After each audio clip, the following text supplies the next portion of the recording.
is here, and that's because we're starting a wear test bright and early today.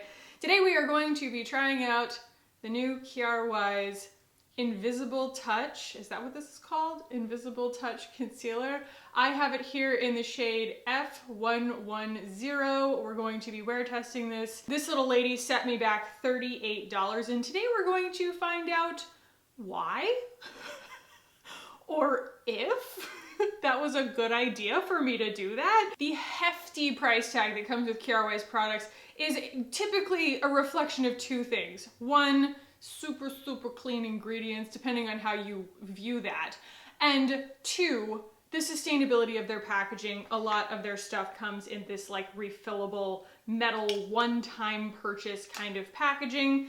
This is a little bit different. It's just a metal lid and a glass bottom, I believe, but we're gonna get into all of it. For those reasons, we are going to deep dive on ingredients today. I mean, as much as I can remember how to do. I know a lot of you guys miss me doing that, but I feel like for something that is like so claiming to be clean and so pricey, we should talk about that. So yeah, gonna zoom you guys in. We're gonna put it on my face. We're gonna talk through a few things. I also just got my Salt New York mini palette, and I have a Patrick Ta blush I think I might wanna try today. Who knows? We're just gonna play it by ear, and then we will kind of deep dive on everything and jump into the wear test. So let's jump in. It's late in the evening, and the music's seeping through. Dun dun dun dun dun dun dun dun dun. Dun dun dun dun dun dun dun dun dun dun dun dun. I'm gonna get copyrighted for doing such an accurate cover of Paul Simon. The first thing I'm going to start with is the Ilia, just because the Ilia Super Serum Skin Tint SPF 40, because I want to go with things that I trust and know that I can rely on. Am I in focus? Oh no, what's reflecting on my face? Off to an auspicious start. So the reason I want to do this, I'm kind of going with, at least for complexion products, things that I know very well, because it's a wear test and I want it to be as scientific as possible. So I am going to apply this with a brush, but I'm going to use a sponge for the concealer, and we'll talk about why when we get there. Also, I used the Sunday's Seashells SPF today instead of the Purito Comfy Water, because I was having horrible results with this concealer with the Comfy Water, but that's really not saying anything, because the Comfy Water makes pretty much everything ball up. It really doesn't like makeup on top of it. It doesn't like friction on top of it. It just absolutely like dissolves, like rolls off of your face when you put makeup on top of it, especially if you apply with a brush. So I used my old, reliable, physical, mineral, whatever you want to call it, sunscreen from Sundays, because not only is it, you know, reliable underneath makeup, but it also has this nice dewiness to it, like naturally. And that was something I was talking to one of my viewers, April, who also bought this at the same time that I did. And she was like, I think that like all Kjaer Weis products need oil under them to like really do their best work. And so I just wanted to make sure that I had a nice, dewy, even kind of bouncy canvas. Also, I've like been editing and I see my eyebrows like pushed down the entire time, and it's so annoying. I'm just like, Kackie, push your eyebrows up. All right. Here we go. Again, I have the shade F110. This, the elephant in the room, this release came post, you know, all the criticism and everything. Well, I guess there's probably always been criticism of it, but criticism of clean beauty maybe not being the most inclusive in light of the, you know, larger race conversation. And this release caught some flack for having just a pretty, I don't know, not inclusive, is that the word? I don't want to be insulting, but it just kind of didn't feel like a very informed shade range, right? Well, I can say that even as a white girl, like their literal target audience, this is still not like the world's greatest shade for me. And I think that the next shade up would be like way too dark. So yeah, I feel like they have a little bit more work to do for everybody on this one. This is my first time using a sponge with this. And my first impression of it was that it's a little difficult to work on the skin, which again is probably why the impression that I got from April was you should probably put something oily underneath it, give it a little bit of slip. This is gonna be a terrible thing to say. just brace yourselves. If you have been with me or with the clean beauty makeup community for a minute, you remember the bomb that was the Lawless concealer that came out, gosh, what, Christmas of last year, I want to say? And it got pulled from the shelves because it was so dry, the formula was so dry, that everyone was basically saying that their tube was empty. Like, that was how dry it felt. And I don't want to necessarily cast aspersions here, but this one's dry, y'all. Like, she's got this really, really dry formula that wants to catch on everything. And by the time you get it smoothed out, I feel like you kind of just brush it away. I don't know. We'll see how it goes with a sponge. That's why I'm trying to be a little bit gentler. But y'all know I'm not a fingers girl. And there's something about this not being in a pot that doesn't say fingers to me. I don't know. I just don't like touching my face with my fingers if I can help it. Plus, I'm not like the most tender at that. Like, I'm not like the most adept at applying things with my fingers. I get very impatient and it just kind of like ends up way worse. So that's finally going away. I've been wearing my Thrive mask religiously. Guys, I can't even tell you how grateful I am today to have energy and to feel like myself. I can't even tell you. The last few days and over the weekend, basically July 4th was fine. And after that, I don't know what happened, but I basically couldn't find a comfortable position to sit in. And I know that that's like a, you're like, okay, Kackie, like that doesn't sound, you know, just go to bed, whatever. I don't know. But, you know, pregnancy is full of surprises and you are constantly just kind of like really, really closely monitoring your body. And I had felt this sensation for a while where my stomach was stretched, right? And you're like, well, I'm growing a human, he's getting bigger in there. And I just entered whatever time period it is, you know, around like 23, 24 weeks, where like he's over a pound now and he's just gonna start putting on baby weight and we are happy about it. That's what we want, you know? And so I was prepared and not all too alarmed by the feeling, the kind of growingly persistent feeling that my belly was just so tight, like it felt like a drum. And I started to feel like maybe there was something wrong. I was like, why is it like this? Like, why is it so uncomfortable? Like, I can't even eat. I can't even drink water, you know? And so I went to the doctor yesterday after about 3 days of this pain, and they put me on a monitor. And the monitor's hilarious. You sit there plugged into all these things and then you punch this button every time the baby moves. So you're like about to fall asleep and then you're like, nah, nah, because like the baby's super active. And they tested me for a whole bunch of stuff. I'm not in preterm labor. Literally, they found nothing. I don't have a UTI, I don't have a yeast infection, and nothing. And so I'm just like, well, take a Tylenol, hydrate, and hope for the best, which is what they tell me pretty much every time I have an issue.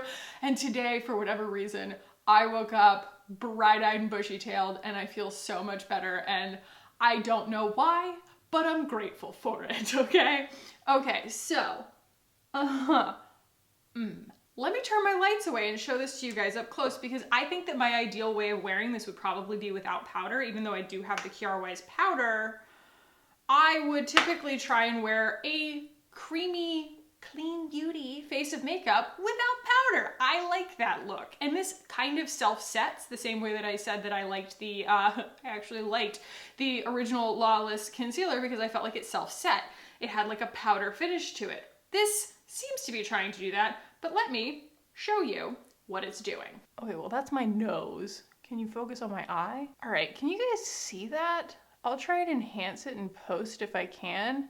Trying to get enough light that you can see what the heck's going on. But like, it's like impossible to get it to spread evenly without creasing and grabbing. And like, I don't have textured skin. I don't mind saying that, you know, I've never had a problem with this.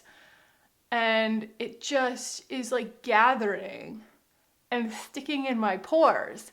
And it's not creamy, and it bothers me. Oh no, and it's also like gathering on my lip right here. I don't know what I'm doing wrong, guys. Like, that's like embarrassing. you know, somebody could like catch that on your face at some point in the day. It's creasing and crow's feet that I don't have. Like, are you serious? $38. I also took a few photos in natural light right after I got done applying all of this to my face. So this is actually the finished look. A little peekaboo there, but I wanted to show you guys, like, so you could see better what it's doing underneath my eyes especially. I barely put any on. I did get a comment in my last video where someone said, you don't need to be putting on that much concealer, and I think she meant it as a compliment, but I heard a little hidden should in there. But yeah, I think that it was something like a Prestige, you know, the Uma, which is what I was wearing the last time. I end up wiping more of it off than leaving it on my face. So I put a lot on and then I wipe it off. This, I tried to keep as much of it on my face as I could because it does kind of like shear so quickly. But when it shears out, it gathers everywhere. It gathers in your pores and it gathers in your lines and everything. And actually, something that I think is worth mentioning is, like, I never thought that Kjaer Weis needed a concealer in their line because their foundation is so beautiful. It reminds me so much of the Westman Atelier that one doubles as a concealer in my mind. If I have a light enough shade, I'm not trying to highlight for the gods with my concealer on like a regular everyday face of makeup. That foundation builds perfectly fine and functions flawlessly, basically, as a concealer. So I never thought they needed one in their line. I would love to have used their foundation today, but they won't restock my shade on any website, and it kind of frustrates me. Someone tell me where I can find lightness in a pan. I don't want to buy a new package for it because that defeats the purpose. Stupid. So I'm going to kind of zoom through the rest of my makeup here, and we will get to talking about the rest of the claims on this concealer.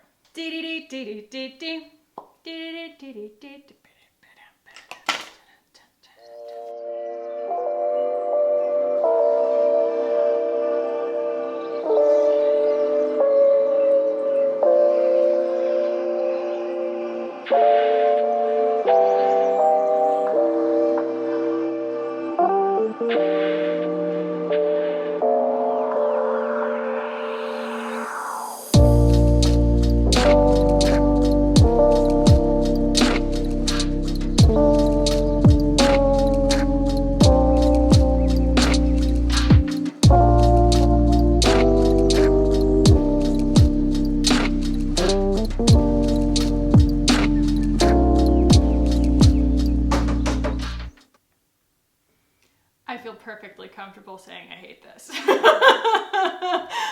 Every time I look closely, because my eyesight is not spectacular, every time I look closely at any place where this concealer has at all built, right, to get any kind of coverage, it is like gathered as if I have over powdered it, or it's just, if it has any presence on the skin, it looks like crap.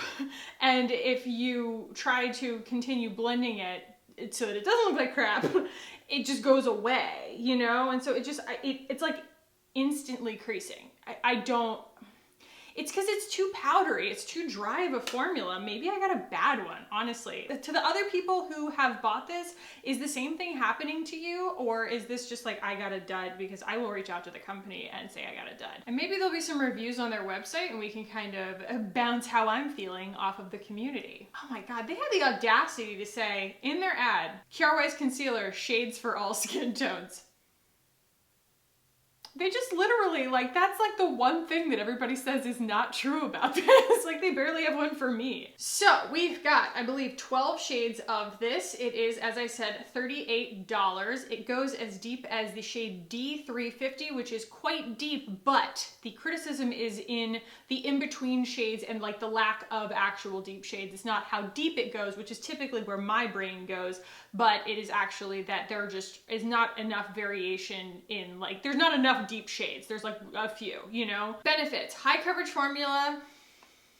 We're already off to a bad start. That invisibly covers dark circles and skin imperfections, formulated with high quality skincare ingredients that nourish and soothe skin, helping diminish, I'm gonna put my glasses on, helping diminish redness associated, they spelled associated with irritation.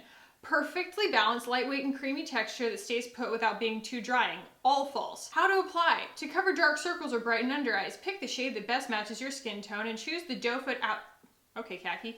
And using the doe foot applicator, place 3 dots under the eye, then use the buffer concealer brush.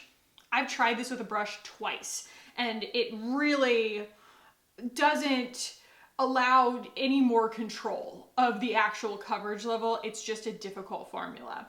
You can set with the pressed powder for long-lasting coverage. I have set with this. This powder is like, it's a beautiful powder, it really is, because it's completely inconsequential on the skin. You put it on and it just kind of blurs everything. It's like, I would recommend it as an even better alternative to the Ilia if it weren't so expensive, but you end up losing like, I don't know, 10% of the product just to it getting caked, because it's not dusty at all. And so I appreciate like the bite press powder because it's dusty enough that when you kick it up with a brush, it kicks up enough powder that you don't redeposit all the moisture from your brush back into the pan. This one is just, oh, it's so famous for that. So yeah, I didn't end up using, that's way more than 10% of the product. I would say that's 20% of the product that I lost just because it cakes up so badly. So I don't think I would recommend it just based on that. But it is a beautiful powder, and I did buy a refill of it like an idiot. Pro tip, apply a small dot on the inner corner of your eye and blend to make eyes look brighter and more awake. Y'all, when you put this concealer right on the inner corner of your eyes, it, at least for me, I'm 33 years old, it gathers so badly right there, and it's like you can't get it to move out of the way. It just looks, it looks like you've been wearing it all day. Instantly. Blah, blah, blah, blah, blah. Yes, we get it. It's concealer. Let's talk about the ingredients. All right, we're starting with capric triglyceride, which is an emulsifier. I haven't done this in a while. Emulsifier derived from coconut, I believe. They love them some coconut. Mica is the second ingredient. So yeah, I think that that's what kind of gives it the reflective quality, but at the same time, it might be also why it wants to break up into pigments. You know, it feels like it's too powdery on the skin. Octyl dodecanol, Serra alba beeswax is the fourth ingredient, and then we have kaolin, as in clay. I don't know if we're at the 1% line yet, but clay, forget what I said about mica. Clay is the reason that it's doing this, is because this just feels like I'm spreading clay on my face. Carnauba wax, so we're basically waxes and dirts. Waxes and dirts. They claim no synthetics, but a lovely creator here on the platform and on Instagram, Holy Beautiful. I was talking to her about it, and she's an outspoken critic of the claim no synthetics or synthetic free, because in order for the industry to regulate pigments, they have to have synthesized pigments, and so that's just not true. So anyway, don't believe them when they say that. Rosehip oil, olive oil, polyglycerol diisostearate, moringa seed oil. Ooh, I don't know what Dioscora batatas root extract is. I think we're getting into the skincare ingredients here, although you know I love rosehip oil. It's fantastic stuff, but I'm not noticing any oil emulsification in this. I'm noticing wax and I'm noticing grit. Sunflower seed oil, tocopherol, obviously. Oh, wow. Wait a second. Oh, gross. I knew it. There's a fragrance in this. No, because yeah, it has this, and I don't like the smell at all. It's flowery and it's powdery. It smells kind of like, you know, old soap. And I thought that it was going to be a claim of the ingredients, you know, like, oh, it's got some kind of skincare benefit in it that's making it smell like that. No, they added a fragrance, and a gross one at that. I'm sorry. It is really, like, that's just, it's not a pleasant smell. So tocopherol, again, I was talking to Lauren about this. Tocopherol is vitamin E, and basically anything that doesn't contain water, which this doesn't, does not need to contain a preservative. And so they claim that this will last 6 months, and that's pretty normal for like shelf life on something that doesn't have any water in it, but also doesn't contain a preservative. Tocopherol can extend the shelf life of something that doesn't have water in it, but this doesn't. It's just waxes and oils and pigments and like some clay and stuff. And fragrance, that is just so dumb.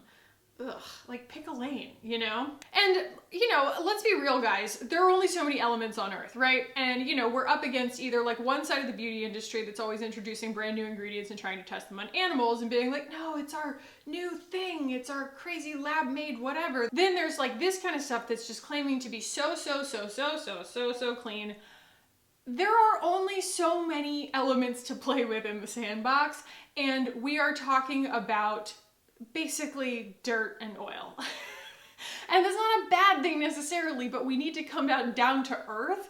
It doesn't matter like how sustainably sourced something is or how pure it is or whatever.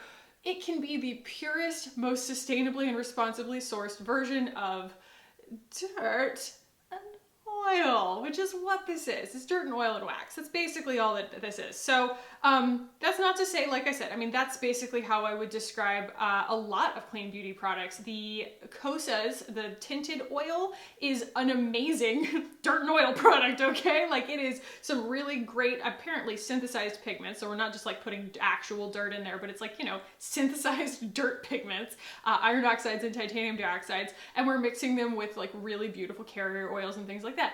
I personally happen to love oils. I think oils are the answer to everything with my skin. The answer to this would also be some more oil. So yeah, that's not, you know, crapping on this for any reason, but like $38, don't let them fool you into thinking there's technology here. There isn't. Okay, the only other thing is no reviews. I wonder if there really aren't any reviews or if they deleted them. I want to see if this is on another website. By the way, anything called Invisible Touch has my ear because I'm a huge Genesis fan.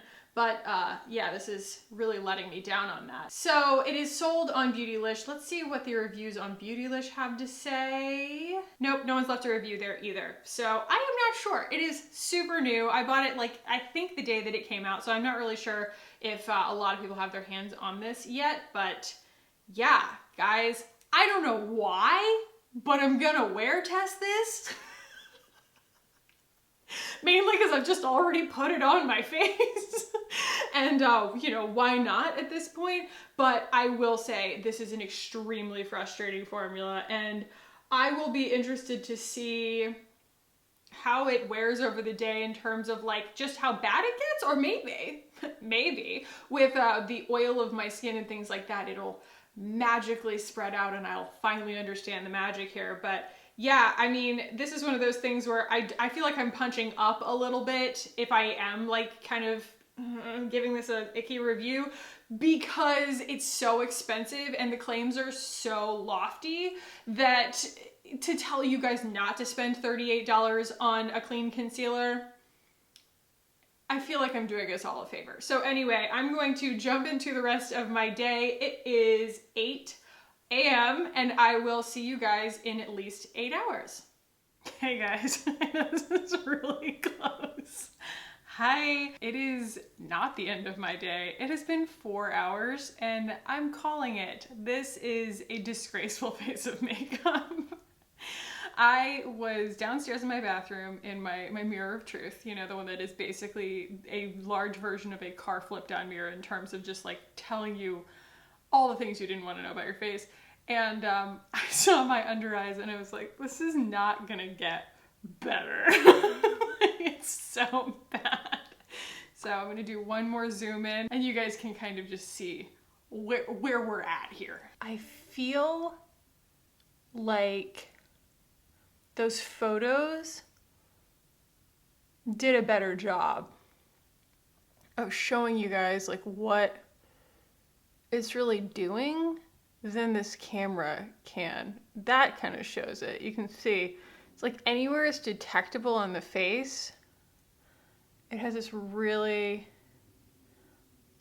unfortunate texture, and it's just the graininess and the kaolin clay,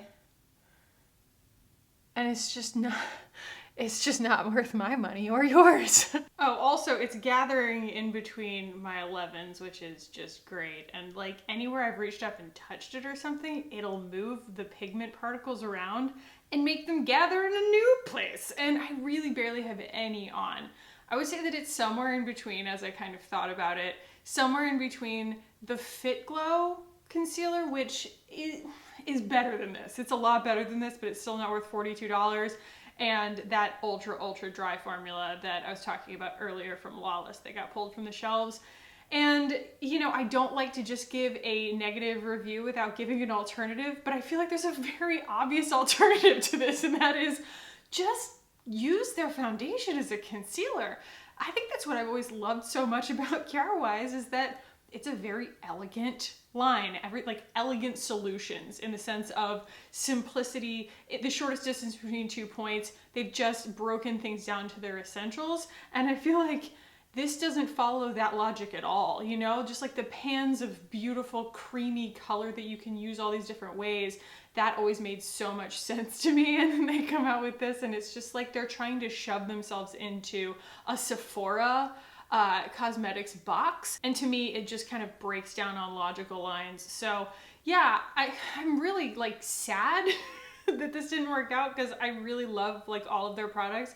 When they restock my foundation shade somewhere, I'm going to repurchase it because it's absolutely beautiful. And I think that it works better as a concealer and foundation than this does as a concealer on its own. And I wouldn't recommend buying it. So yeah, I'm not like sad that I bought it, because I get to be able to tell you guys to save your money. And then the scent. That is like honestly the biggest deal breaker is the scent. The fact that they added perfume to it. It's so strong.